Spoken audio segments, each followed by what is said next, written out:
Good morning. Today is Wednesday, July 5th, and this is Devotions from St. Paul Evangelical Lutheran Church in Carlisle, Pennsylvania. I'm going to take a passage today from the prophet Jeremiah. A little bit different, taking something from the Old Testament. But I think that this passage is one that a lot of people will know about. And I also think that it works very, very well with the sermon that Pastor gave this past Sunday. So this is from the beginning of the 18th chapter of the prophet Jeremiah. The word that came to Jeremiah from the Lord: "Come, go down to the potter's house, and there I will let you hear my words." So I went down to the potter's house, and there he was working at his wheel. The vessel he was making of clay was spoiled in the potter's hand, and he reworked it into another vessel, as seemed good to him. Then the word of the Lord came to me: "Can I not do with you, O house of Israel, just as this potter has done, says the Lord?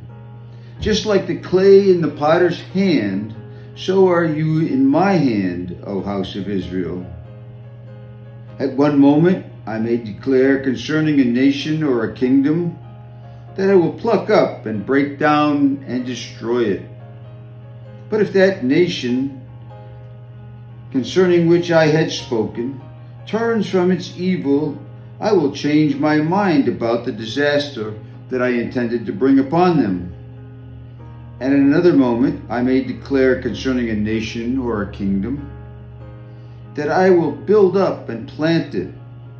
But if it does evil in my sight, not listening to my voice, then I will change my mind about the good that I had intended to do to it.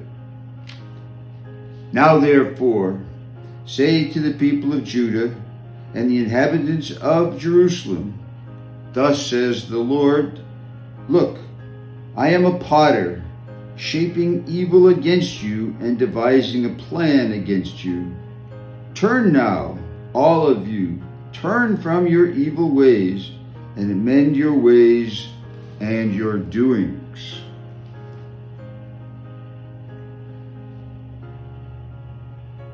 God is the potter. God is talking to Jeremiah, and through Jeremiah to the nation of Judah. And Judah is under attack at this time, and it's because they did not follow the ways of the Lord. And so this last part was a last warning by God that he intends bad for this house of Judah because they are not following the Lord. And that happened.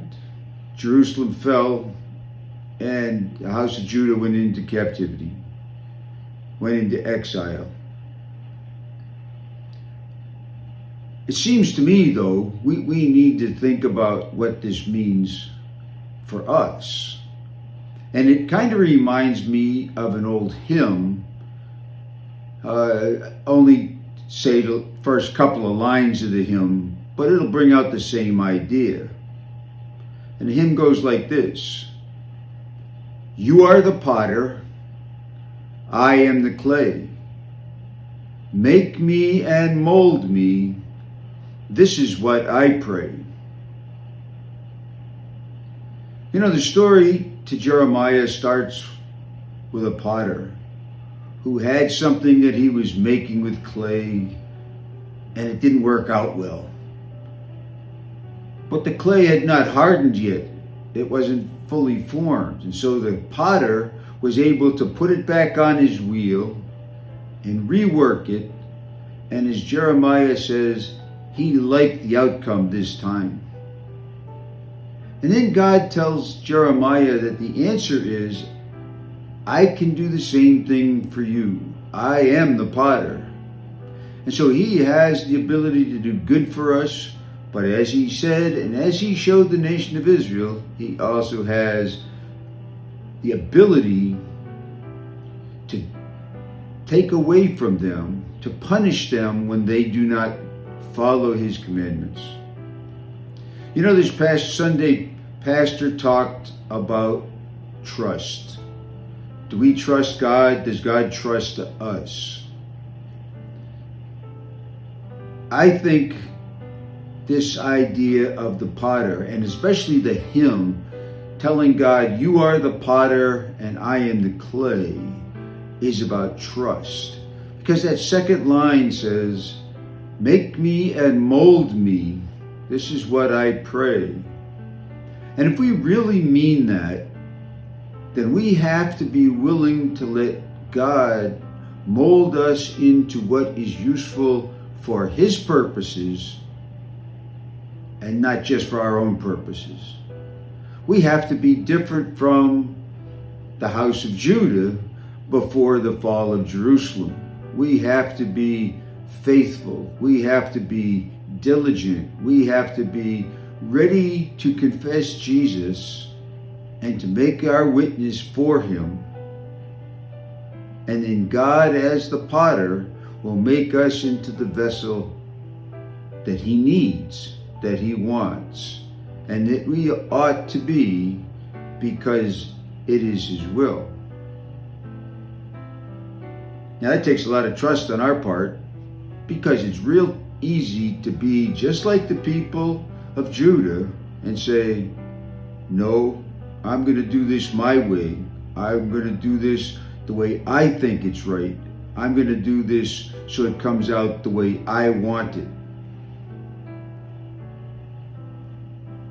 We have to have faith in Jesus. We have to have trust that God will make us into a good vessel, a good tool for him. But that takes trust on our part that the tool he's making is the best one for us. It's going to take away some of our own prerogative to follow him. But in the end, that's the answer. God will be the potter. He will make a beautiful vessel that is functional and useful and exactly what he needs. And that can be you and me. So I hope you'll think about this passage from Jeremiah and think about first what the house of Judah did, and they finally fell, and what we can do that would be different when we trust in the Lord to make us into the best vessel for his purpose that we can be. I commend this to your thinking. Thank you.